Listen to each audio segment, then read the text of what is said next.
ಯಾದಗಿರಿ ಜಿಲ್ಲೆಯ ಪಂಚಾಯತ್ ರಾಜ್ ಇಲಾಖೆಯಲ್ಲಿ ನಡೆದ ಅಕ್ರಮದ ವಿರುದ್ಧವಾಗಿ ಇಂದು ಕರ್ನಾಟಕ ರಕ್ಷಣಾ ವೇದಿಕೆಯ ನಾರಾಯಣಗೌಡ ಬಣ ಯಾದಗಿರಿ ಜಿಲ್ಲಾಧ್ಯಕ್ಷ ಟಿ.ಎನ್. ಭೀಮನಾಯಕ ಇವರ ನೇತೃತ್ವದಲ್ಲಿ PRO ಇಲಾಖೆಗೆ ಮುಳ್ಳುಬೇಲಿ ಹಾಕಿ ಪ್ರತಿಭಟನೆ ನಡೆಸಿದರು.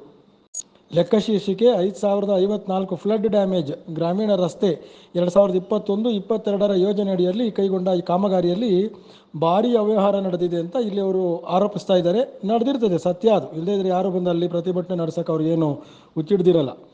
ಇಲ್ಲಿ AEE ಮತ್ತು JE ಇವರಿಬ್ಬರನ್ನ ಅಮಾನತು ಮಾಡಬೇಕು ಅಂತ ಹೇಳ್ತಾರೆ. ಅಮಾನತಲ್ಲ, ವಜಾನೆ ಮಾಡಬೇಕು.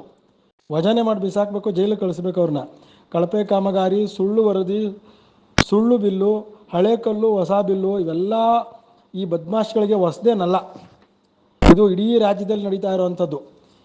ಇವ್ರನ್ನ ನಾನು ಮೊದಲೇ ಹೇಳಿದಾಗೆ ಅಮಾನತು ಶಿಕ್ಷೆ ಕಡಿಮೆ, ವಜಾ ಆಗಬೇಕು. ಸೇವೆಯಿಂದನೇ ವಜಾ ಆಗಿಬಿಟ್ಟು ಸಾರ್ವಜನಿಕರ ಹಣ ತಿಂದ ಈ ದರಿದ್ರ ಜೀವನ ನಡೆಸುವಂಥ ಇವರಿಗೆ ಕಾನೂನಿನಲ್ಲಿ ಕಠಿಣ ಶಿಕ್ಷೆ ಬರಬೇಕು. ಆಗಲೇ ಬುದ್ಧಿ ಬರೋದು. ಬನ್ನಿ ರಕ್ಷಣಾ ವೇದಿಕೆ ಅವ್ರು ಏನೆಲ್ಲ ಮಾತನಾಡಿದ್ರು ಅಂತ ನೋಡೋಣ.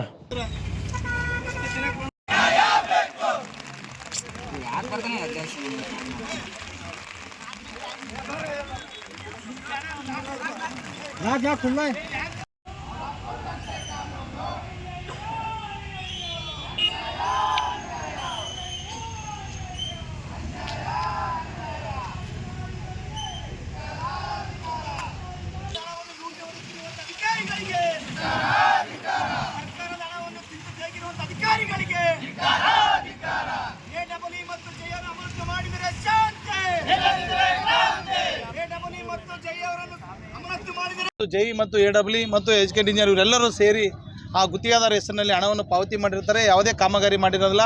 ಇದ್ರ ಬಗ್ಗೆ ನಾವು CS ಅವರಿಗೆ ಲೆಟರನ್ನು ಕೊಟ್ಟಿದ್ದೀವಿ, ಕ್ರಮ ತಗೋರಿ ಅಂತೇಳಿ. ಅವರು ಒಂದು ಮನವಿ ಪತ್ರ ಮೇಲೆ ಒಂದು ತನಿಖೆ ತಂಡವನ್ನು ರಚನೆ ಮಾಡಿದರು. ಆ ತನಿಖೆ ತಂಡವನ್ನು ರಚನೆ ಮಾಡಿ 2 ತಿಂಗಳ ಕಳೆದರೂ ಕೂಡ ಯಾವುದೇ ವರದಿ ನೀಡಲಿಲ್ಲ, ಯಾವುದೇ ಕ್ರಮ ತಗೊಳ್ಳಿಲ್ಲ. ಅನಿವಾರ್ಯಕ್ಕಾಗಿ ಇವತ್ತು ಜಿಲ್ಲಾ ಪಂಚಾಯತಿಯನ್ನು ಮುತ್ತಿಗೆ ಹಾಕೋ ಮೂಲಕ ಇವತ್ತು ಪ್ರತಿಭಟನೆ ಮಾಡ್ತಾ ಇದ್ದೀವಿ. ಇವತ್ತು ಯಾರ್ಯಾರು ಸಂಬಂಧಪಟ್ಟ ಅಧಿಕಾರಿಗಳು JE ಆಗಲಿ, AEE ಆಗಲಿ, ಎಜುಕೇಟ್ ಇಂಜಿನಿಯರ್ ಆಗಲಿ ತಪ್ಪು ಮಾಡಿದವ್ರನ್ನ ಸರ್ಕಾರದ ಬೊಕ್ಕಸಕ್ಕೆ ನಷ್ಟವನ್ನು ಉಂಟು ಮಾಡಿದ್ದಾರೆ. ಅವ್ರ ಮ್ಯಾಗ ಕ್ರಮ ತಗೋಬೇಕು, ಅವ್ರನ್ನ ಸಸ್ಪೆಂಡ್ ಮಾಡಬೇಕಂತೇಳಿ ಇವತ್ತು ಆಗ್ರಹಿಸ್ತೀವಿ. ಇವತ್ತು ಪ್ರತಿಭಟನೆ ಮಾಡ್ತಾ ಇದ್ವಿ. ಈ ಸ್ಥಳಕ್ಕೆ ಜಿಲ್ಲಾ ಪಂಚಾಯತ್ CS ಮತ್ತು ಜಿಲ್ಲಾ ಪಂಚಾಯತ್ಲಿಂದ DS ಅವರು ಬಂದು ಮನವಿ ಪತ್ರ ತೊಂದು ಭರವಸೆ ನೀಡಿದರೆ ನಾವು ಪ್ರತಿಭಟನೆ ಹಿಂದಕ್ಕೆ ತಕ್ಕಂತೀವಿ. ಏನೇ ಆದರೂ ಇಲ್ಲ, ಪ್ರತಿಭಟನೆ ಕಂಟಿನ್ಯೂ ಆಗಿ ಮುಂದುವರಿತಾರೆ. ಪ್ರತಿಭಟನೆ ಮಾಡೋಕೆ ಒಂದು ತಾಸಾದ್ರೂ ಇನ್ನೂ ಯಾವುದೋ ಅಧಿಕಾರಿಗಳು ಬಂದಿಲ್ಲ. ಇಲ್ಲ, ನಿರ್ಲಕ್ಷ್ಯ. ಇದು ಯಾದಗಿರಿಯಲ್ಲಿ ಏನಾಗಿದ್ದೆಪ್ಪ ಅಂತಂದ್ರೆ ಈ ಅಧಿಕಾರಿಗಳಿಗೆ ಚರ್ಮ ದಪ್ಪ ಆಗಿಬಿಟ್ಟಿದೆ. ಹೇಳ್ತಾದ್ರೆ ಶಾಸಕರು ಹೇಳಿದ್ರಲ್ಲ ಯಾವಾಗೊಂದು ಸರ್ತಿ, ಆ ರೀತಿಯಾಗಿ ಇದಾಗಿಬಿಟ್ಟಿದೆ. ಯಾವುದೂ ಭಯ ಇಲ್ಲ. ಯಾಕಂದರೆ ಇವರು ಸಾರ್ವಜನಿಕರು ಕೆಲಸ ಮಾಡೋಕ್ಕೆ ಬಂದಿದ್ದಾರೆ ಅಂತ ಗೊತ್ತಾಗ್ತಿಲ್ಲ. ಇನ್ನು ಅಧಿಕಾರಿಗಳು ಏನು ರಾಜಕಾರಣದವ್ರು ಕೇಳಕ್ಕೆ ಬಂದಿದ್ದಾರೆ ಗೊತ್ತಿಲ್ಲ.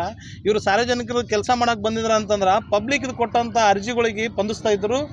ಇವತ್ತು ಸಾರ್ವಜನಿಕರು ಅಭಿವೃದ್ಧಿ ಆಗಲಿ, ರಸ್ತೆ ಸುಧಾರಣೆ ಆಗಲಿ ಅಂತೇಳಿ ಹಣ ಕೊಟ್ಟಿರ್ತಾರೆ ಹೊರತು ಇವರು ತಿಂದು ಬೊಕ್ಕಸಕ್ಕೆ ಹಾಕಲಿ ಅಂತ ಹಣ ಕೊಟ್ಟಿರಲ್ಲ. ಈ ಕುಂಭಕರ್ಣ ನಿದ್ದೆಯಲ್ಲಿ ಮಕ್ಕೊಂದಿರುವಂಥ ಅಧಿಕಾರಿಗಳಿಗೆ ಎಬ್ಸೋದೇ ನಮ್ಮ ಕೆಲಸ. ಇವ್ರು ಯಾರು ಬರಲಿ ಬಿಡಲಿ, ನಾವಂತೂ ಇಲ್ಲಿ ಕೂಡ್ತೀವಿ. ಇವತ್ತು ಏನಾದರೂ ಈ ಘಟನೆಗಳು ಆದರೆ ಸಂಬಂಧಪಟ್ಟ ಅಧಿಕಾರಿ ಹೊಣೆ ಆಗ್ತಾರೆ. ನಾವು ಯಾವುದೇ ಕಾರಣಕ್ಕೆ ಅವ್ರ ಮ್ಯಾಗ ಸೂಕ್ತ ಕ್ರಮ ಜರುಗಿಸಲಿಲ್ಲ ಅಂತಂತಂದರೆ ನಮ್ಮ ಪ್ರತಿಭಟನೆ ಕಂಟಿನ್ಯೂ ಆಗಿ ಮುಂದುವರಿತದೆ.